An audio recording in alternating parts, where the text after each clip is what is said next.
Bonjour. L'État du Sénégal a annoncé hier, jeudi 13 juin, la baisse effective des prix des denrées de grande consommation. Une suspension de taxes d'un montant annuel de 53,4 milliards de francs CFA a été faite pour soutenir la baisse, renseigne le quotidien du groupe Sud Communication, Sud Quotidien. L'annonce a été faite par Al-Aminou Lo, ministre secrétaire général du gouvernement, qui s'exprimait lors d'une conférence de presse.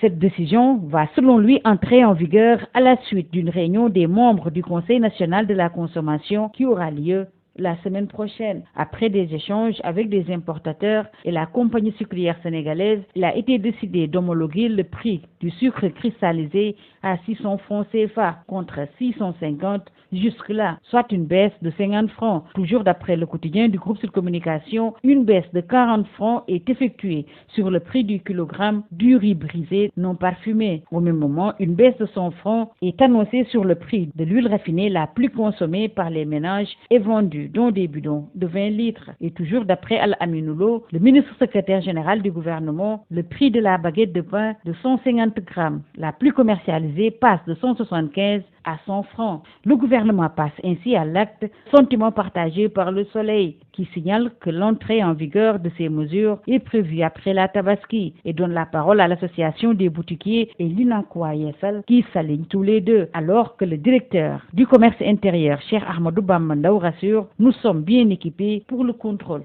des prix. Pour cette baisse de tension, il a fallu une subvention de 53 milliards de francs CFA, selon Bosby Le Jour, qui signale le retour de la Sonadis pour contrer les spéculateurs. L'État baisse tout simplement les prix des denrées d'après Rewmi Quotidien. Une baisse de 15 francs appliquée sur le prix de la baguette de pain, 100 francs sur le litre d'huile, 40 francs sur le riz brisé non parfumé et 50 francs sur le kilogramme de sucre. Et les confrères parus ce jour de signaler que le président Bassirou Diomaye Faye, pour faciliter l'accès au logement aux populations, réaffecte Mbour 4 à d'autres promoteurs. Restons avec cette mesure de baisse des prix de denrées de grande consommation avec 24 heures, qui signale que c'est un premier train à l'arrivée et d'indiquer que grâce à la suppression de la parafiscalité, le prix de la tonne de ciment baisse de 2000 francs. Ce gouvernement a certainement, comme dirait l'autre, zigzagué sur une route bordée de précipices et dans le même temps concédé de profondes saignées budgétaires avant de faire cette première offre au peuple de Gorgorlou. C'est une baisse qui coûte cher à l'État,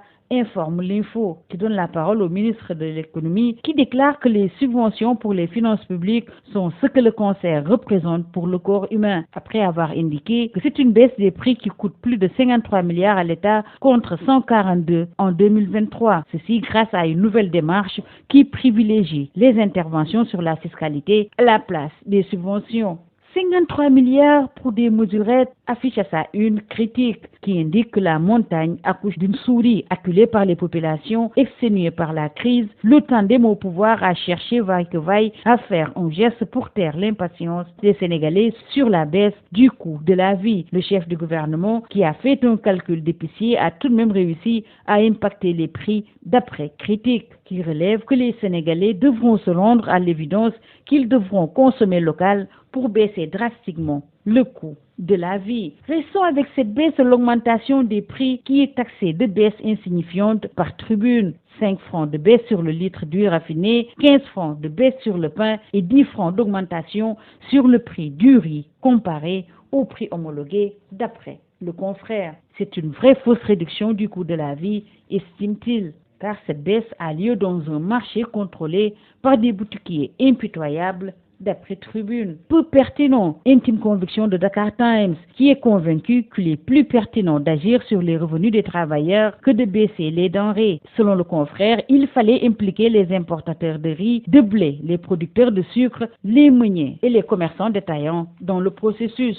Retenez que 10 sur les 15 milliards de dettes dues aux structures de santé dans le cadre de la couverture sanitaire universelle ont été payées hier jeudi par la CNCSU. Information à lire dans les colonnes de Sud Quotidien et de Rewmi Quotidien. Au même moment, El Malick Ndiaye, le ministre en charge du transport terrestre, a remis à Thiès 500 taxis à gaz à 20 GIE.